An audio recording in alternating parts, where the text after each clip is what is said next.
Hello everyone, চলে এলাম next part নিয়ে মাঝের রাসের। এরপর আমরা খুব সুন্দর একটা প্রতিমা দর্শন করে চলে গেছিলাম একটি বিগ্রহ বাড়ির উদ্দেশ্যে, যেটি হলো দীনদয়াল বাবুর ঠাকুর বাড়ি।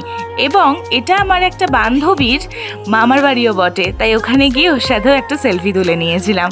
তারপরে চলে এসেছিলাম আমরা শান্তিপুরে পটেশ্বরী তলায়। সেখান থেকে চলে গেছিলাম আরও একটা বিগ্রহ বাড়িতে, সেখানে দর্শন করে আমরা চলে গেছিলাম মঠ বাড়ি। এবং এই দুটো বাড়ি খুব সুন্দরভাবে প্রদীপ মোমবাতি দিয়ে সাজানো হয়, যেন চোখটা জুড়িয়ে যায়। তারপরে আমরা চলে এসেছিলাম মদন গোপাল জিউ, এবং সেখানেও বিগ্রহ দর্শন করলাম।